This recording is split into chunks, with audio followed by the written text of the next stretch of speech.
마무리에 바람잘 날이 없다 이런 말씀을 하셨습니다. 정말 인생길이 그런 것 같습니다. 저의 목회만을 볼 때도 이제 우리 성도들의 가정이 지금 한 200여 가정이 되는데, 가정이 더하여지면 더하여져 갈수록 감사하고 기뻐하는 이런 소식들보다는 근심되어지고 염려되어지는 이런 일들이 많이 들려와요. 지난 주간에도 답답한 일, 어려운 일이 있는 가정 때문에 마음이 무거웠었는데, 은혜 가운데 기도하는 가운데 잘 해결돼서 참 감사하다, 이제는 감사하다 그러는데 또 다른 쪽에서 더 어려운 일들이 생기면서 또 마음이 아프고 괴로워지는 이런 것을 경험을 했습니다. 여러분, 세상 사람 모두가 인생길 걸어가면서 다 평안하고 그리고 염려와 근심 없는 삶을 살기를 원하잖아요. 그러나 인생이 어디 그렇습니까? 수많은 아픔과 괴로움과 눈물 흘릴 만한 이런 일들이 우리의 인생길을 가로막는 이런 일들이 우리의 삶이 아닌가 생각을 합니다.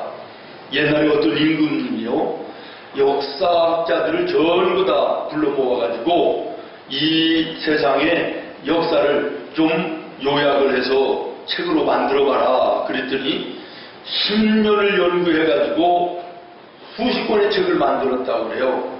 그러니까 왕이 내 나이가 지금 60인데 어떻게 이 수많은 책을 읽을 수 있느냐, 좀 간추려봐라 그랬더니 또 10년을 연구해가지고 10권을 만들어 왔대요. 내 나이가 지금 70인데 눈도 잘 안 보이고 어떻게 이 10권을 읽냐, 그러니까 좀 축소해서 만들어봐라 그랬더니 또 10년 후에 한 권의 책으로 만들어 왔대요. 이제 80이 넘어가지고 잘 안 보이고 잘 안 들린다, 한 글자로 만들어 와라 그랬더니 또 10년 후에 만들어 왔는데 고자를 만들어 왔대요. 무슨 자? 고. 괴로울 고자를 만들어 왔대요. 우리 인생의 길이라는 것이 이런 괴로움과 슬픔과 아픔의 연속이다라고 하는 것을 얘기하는 거 아니겠습니까? 시편 90편 10절 말씀에도 우리의 연수가 70이요 강건하면 80이라도 그 연수의 자랑은 수고와 슬픔뿐이니라 그랬습니다. 시편 기자도 우리 인생의 그 길이 수고로움과 슬픔과 눈물, 이것이 우리 인생임을 말씀하고 있습니다. 찬송가 가사에도 보면요, 시험, 걱정, 모든 괴로움 없는 사람 누군가, 근심, 걱정, 무거운 짐 안 잊은 자 누군가, 이런 가사 있잖아요. 그만큼 인생이 살아가는 데 있어서 고생스러운 일들이 많고 눈물겨운 사연들이 많이 있는 것이라고 하는 것을 말하는 것입니다. 그리고 이 모든 것을 피할 수 없는 것이 우리 인생인 것입니다. 그러므로 고달픈 인생길을 걸어가는 오늘 나와 여러분에게 예수님께서 들려주시는 말씀 가운데 가장 큰 위로의 말씀이 있다 그러면 오늘 읽은 말씀 속에 28절, 수고하고 무거운 짐진 자들아 다 내게로 오라, 내가 너희를 쉬게 하리라.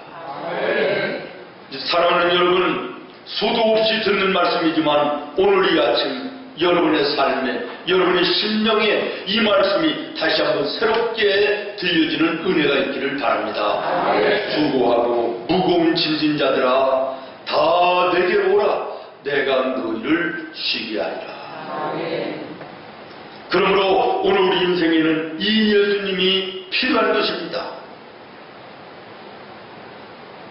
시험 걱정 모든 괴로움 없는 사람이 없고 근심 걱정 무거운 짐 안 진 사람이 없지만, 그럼에도 불구하고 낙심하고 좌절하지 말고 예수님 앞에 나와 기도하면 주님께서 모든 문제를 해결해 주시고 나와 여러분의 가는 인생의 길을 인도하여 주신다고 말씀하고 계십니다. 부질없이 낙심 말고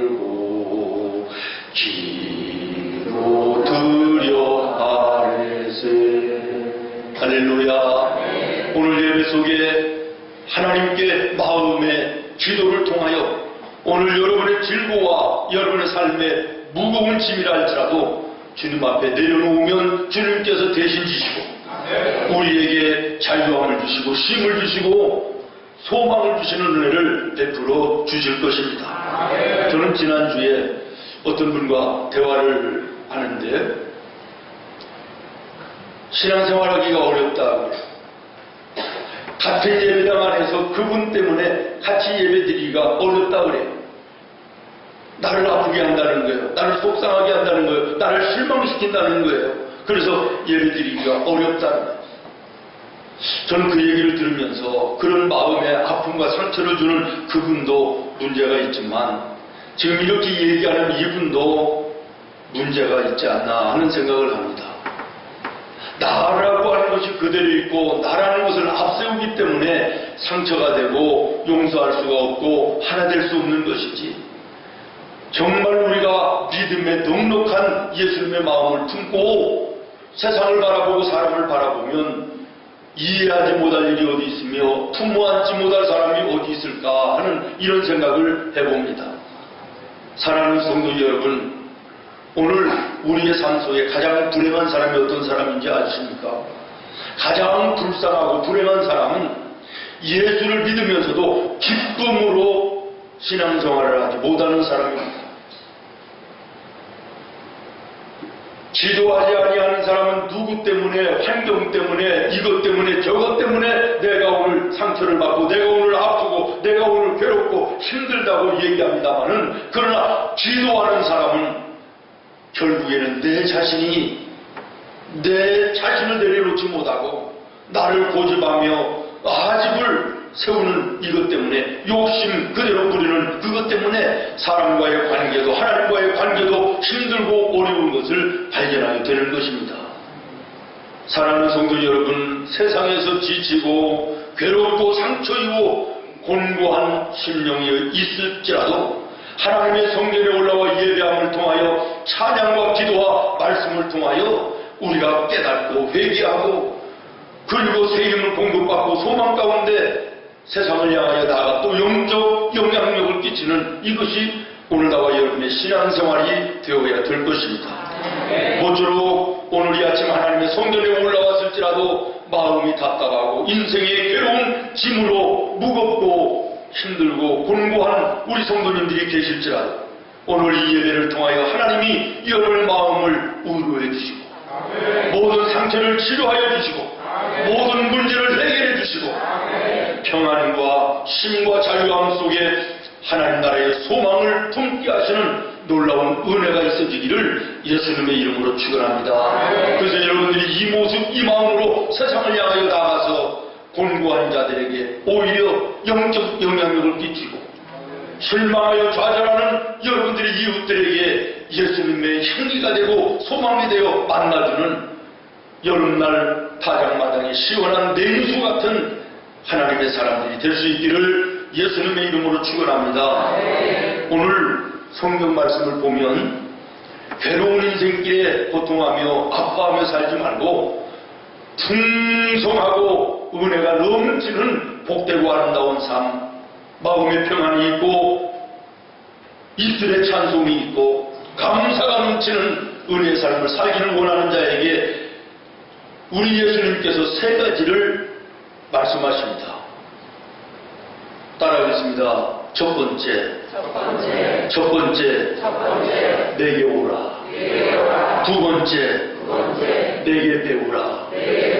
세 번째, 내 일을 하라. 이 세 가지를 말씀하십니다. 오늘 28절 말씀 다시 한번 우리 보겠습니다. 같이 한번 읽어볼까요? 시작.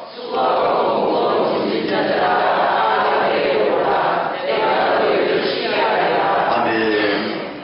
내게 오라. 수고하고 무거운 짐진 자들아 다 내게로 오라. 예수님 앞으로 오라는 거예요. 그런데 여기에서 우리가 주목할 말씀이 있습니다. 그저 의미 없이 생각 없이 할 일이 없으니까 나오라 이런 말씀이 아닙니다. 너희는 내 앞에 나오되 믿음으로 나오라는 거예요. 믿음으로 나오라는 것입니다.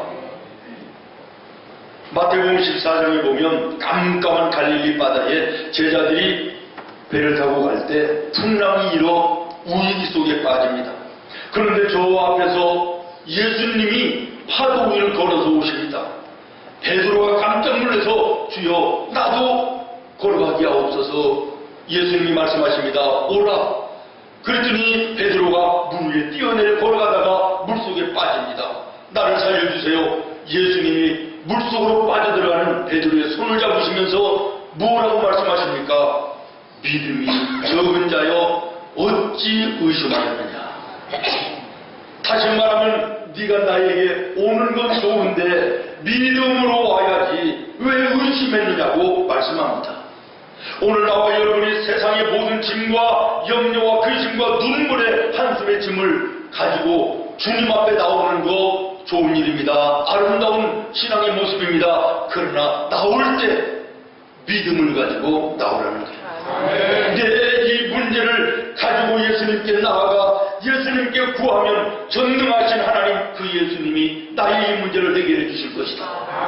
내 힘들고 어려운 짐을 내가 가지고 나가 예수님께 내려놓으면 주님이 대신 지시고 나에게 편안함과 힘과 자유함을 주실 것이다.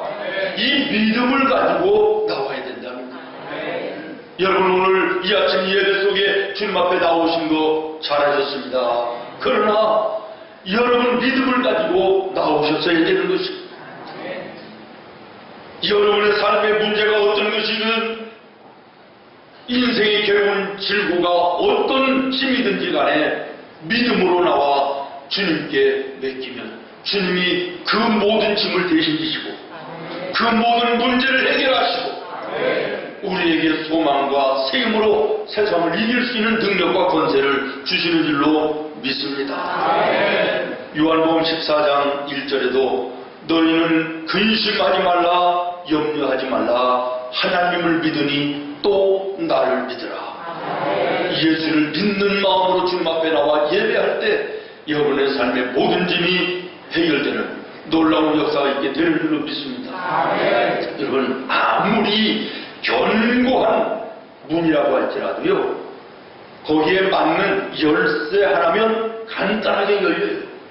철벽 같은 대문이라도 거기에 맞는 열쇠 하나만 들어가면 열리는 것처럼 오늘 우리의 인생이 해결될 수 없는 것 같은 어려운 절망의 문제라 할지라도 믿음이라고 하는 열쇠 하나만 가지면 열려지는 것입니다. 히스기야가 왜 위대합니까? 그는 왕이었음에도 불구하고 그의 삶에 어려운 문제가 생길 때마다 하나님께 가지고 나가면 하나님께서 해결해 주실 것을 믿고 하나님께 가지고 나갔기 때문입니다. 믿습니까? 한 번은 악구가 쳐들어왔습니다. 거대한 나라입니다. 이스라엘이 조그마한 나라입니다. 대항할 힘이 없습니다. 군대도 없고 힘도 없어요. 좌절하고 잘 절망하지 않고 히스기야는 하나님의 성전에 선전포고장을 가지고 올라갑니다. 하나님 보시옵소서. 저 거대한 나라 아수르가 우리나라를 쳐들어온다고 선전포고장이 왔습니다. 내 힘으로는 안 됩니다. 우리나라의 힘으로 안 됩니다. 하나님 도와주시옵소서. 하나님이 대신 싸워 이기신 줄로 믿습니다. 히스기야가 또 질병에 걸려 죽을 병에 들었습니다. 왕이 병이 들었으니 얼마나 많은 의사들이 진단하고 치료를 했겠습니까? 안 됩니다. 죽는다는 것입니다. 히스기야는 하나님의 성전에 나왔습니다. 하나님, 세상 사람들이 안 된답니다. 나는 죽는답니다. 그러나 하나님은 나의 질병을 고치실 수 있는 줄로 믿습니다. 하나님께서 그를 살려 고치실 줄로 믿으시기 바랍니다. 삶의 어려운 절망의 문제라 할지라도 내 힘으로 해결할 수 없는 일이라 할지라도 주님께 믿음으로 나오면 주님께서 그 문제를 담당하여 주시며 해결하여 주시며 갈 길을 보여 열어주시며 승리하게 하시는 놀라운 은혜를 베풀어 주시는 줄로 믿습니다. 12년이라고 하는 긴 세월 질병으로 인하여 고통당하던 여인이 있습니다. 그런데 그 여인이 마음속에 믿음이 생겼습니다. 이 질병은 사람과 세상은 고쳐주지 못해도 예수님께 나가서 예수님을 붙들기만 하면 예수님이 치료해 주실 것 같다. 이런 믿음을 가졌어요. 예수님이 지나가신다는 소식이 들렸습니다. 달려가 예수님의 옷가를 잡았을 때 12년 괴롭히던 혈루의 근원이 끊어지고 고쳐진 줄로 믿습니다. 믿음으로 예수님께 나오면 어떤 문제, 어떤 질병, 어떤 인생의 절망스러운 일이라도 주님께서 해결하시는 은혜를 베풀어 주시는 줄로 믿으시기를 바랍니다. 오늘 이 아침 여러분의 인생의 무거운 짐, 삶 속에 괴롭고 힘들게 하는, 답답해하는, 고통하게 하는 모든 것들을 믿음으로 주님 앞에 내려놓으시기를 바랍니다. 그러면 두 번째는 내게 배우라고 말씀하십니다. 29절 말씀 같이 읽습니다. 시작. 나는 마음이 온유하고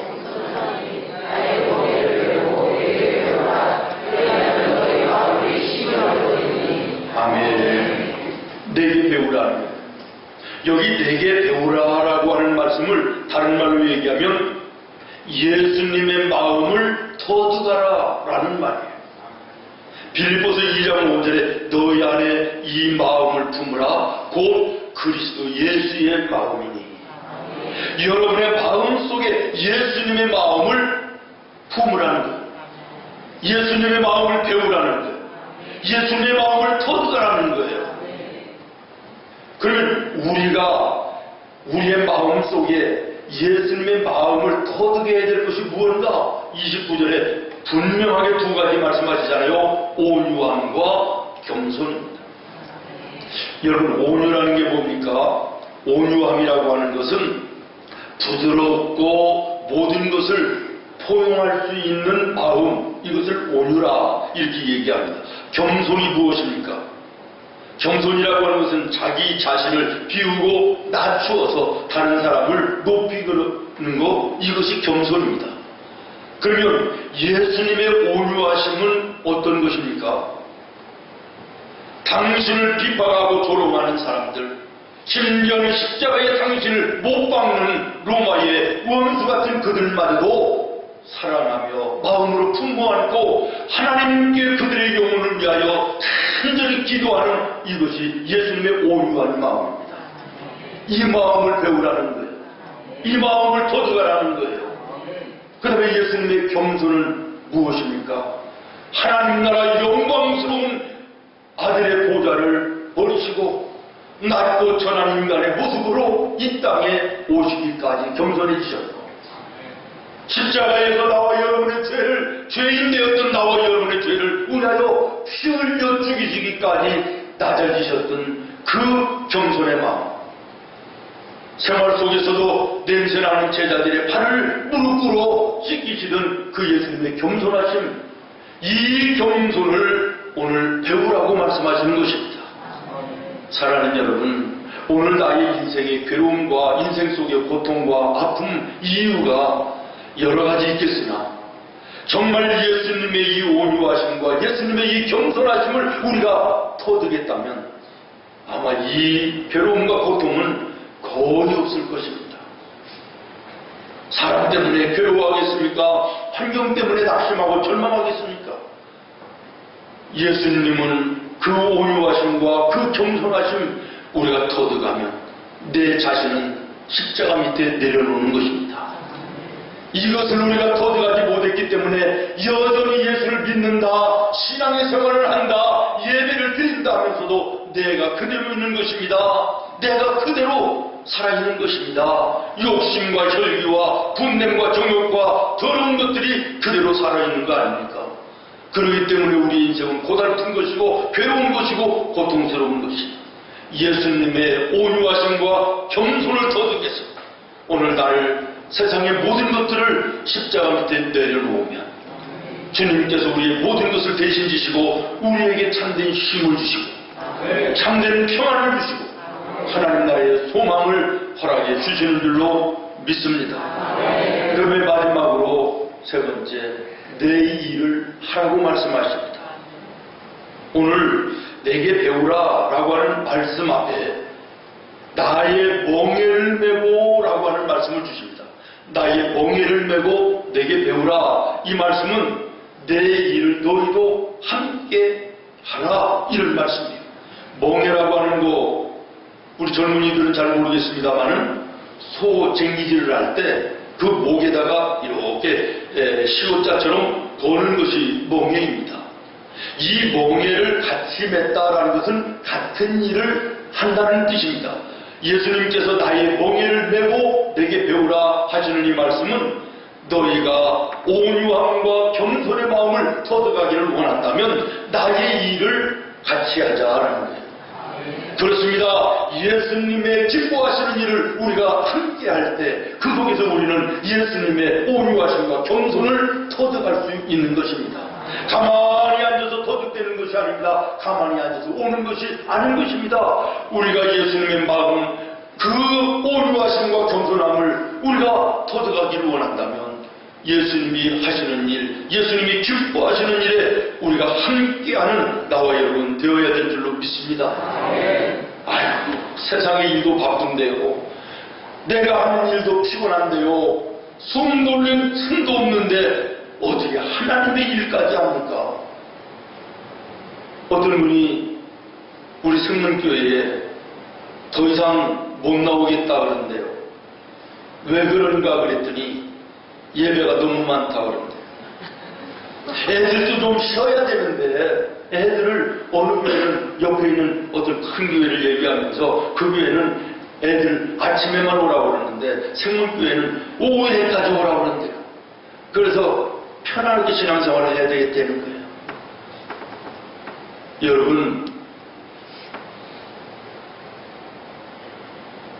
예수 그리스도께서 기뻐하시는 일을 우리가 섬기며 봉사할 때 예수님의 온유와 겸손을 터득할 수 있고 그 속에서 우리의 삶이 복되고 아름다운 풍성한 삶으로 바뀔 수 있음을 기억하시기를 바랍니다.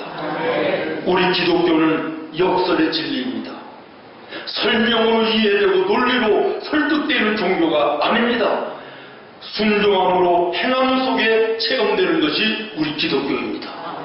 세상 생각에는 세상 일도 바쁘고 피곤한데 하나님의 일, 봉사하고 섬기는 일 이것까지 하면 지쳐서 살겠느냐 그러지만 실제로 하나님이 기뻐하시는 일을 섬겨보면 하나님께서 그 일을 할 수 있는 새 힘을 주실 뿐만 아니라 내가 세상에서 하는 일을 능히 하고 남을 수 있는 은혜의 새 힘을 공급하여 주셔서 세상의 일도 하나님의 일도 더 힘차고 역동적으로 할 수 있는 은혜와 능력을 주시는 것입니다. 이것이 믿음인 것입니다.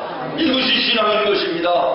사랑하는 여러분, 삶의 어려운 문제 때문에 풀리지 않고 해결되지 않는 어려운 절망스러운 문제 때문에 고통하는 분이 있습니까? 여러분의 힘과 능력으로 안 되면 잠시 접어두고 하나님이 기뻐하시는 일, 예배하는 일, 전도하는 일, 봉사하고 섬기는 일을 해보십시오. 하나님께서 여러분이 하셔야 될 일을 대신하셔서 해결하시고 감당하시는 놀라운 역사를 허락해 주시는 줄로 믿습니다. 사랑하는 여러분, 우리 기독교는 체험 속에 행함 속에 깨닫는 종교예요. 얘기로 설명으로 이해되고 납득되는 종교가 아닙니다.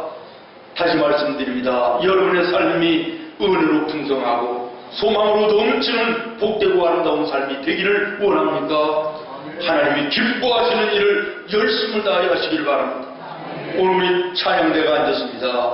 이분들도 세상에 나가서 당신들의 일을 가지고 한 주간 동안 정신없이 열심히 땀을 수고하는 사람들입니다. 그럼에도 불구하고 시간을 내어 연습하고 준비하고 기도하고 앉습니다. 우리 주일학교 선생님들 전부 다 세상 삶에 피곤하고 힘들지만 하나님이 기뻐하시는 어린 영혼들을 위하여 여름에 땀 흘려 수고하며 애씁니다. 주방에서 애쓰고 봉사하는 손길들이 있습니다. 하나님의 일에 봉사하는 사람들. 그러나 그분들 더 피곤하고 힘들 것 같지만 세상에 나가서 더 크게 힘있게 능력있게 일할 수 있는 힘을 하나님이 주시는 것입니다. 사랑하는 여러분, 다시 말씀드립니다. 오늘 여러분의 삶 속에 참 곤고하고 여러분의 힘과 능력으로 안 되는 문제 있습니까? 안 되는 문제, 그걸 하려고 노력하고 힘써봐도 안 되는 겁니다. 하나님이 기뻐하시는 일을 섬겨보십시오. 하나님께서 여러분이 해야 될 일을 대신하시고 해결하시고 그 일도 잘되게 하시고 하나님이 기뻐하시는 일도 잘되게 하셔서 여러분의 인생이 풍요롭고 복되고 아름다운 삶이 되게 하실 것입니다. 저는 모쪼록 오늘 우리 예배하는 모든 성도들이 나아가는 인생길에 풍성하고 복되고 아름다운 삶이 되기를 원합니다. 여기에 대해서 예수님은 세 가지의 답을 말씀하십니다. 첫 번째, 내게 나오라. 믿음을 가지고 나오라. 두 번째, 내게 배우라. 뭘 배워야 됩니까? 온유함과 겸손을. 세 번째, 나의 일을 하라는 것. 오늘 나와 여러분, 주님이 기뻐하시는 일을 무엇을 하고 계십니까? 나를 위해서는 정신없이 바쁜데 주님을 위해서는 무엇을 하고 계십니까? 이 시간 주의 음성이 여러분에게 들려주시는 귀한 음성이 되기를 예수님의 이름으로 축원합니다. 기도하겠습니다. 거룩하신 하나님.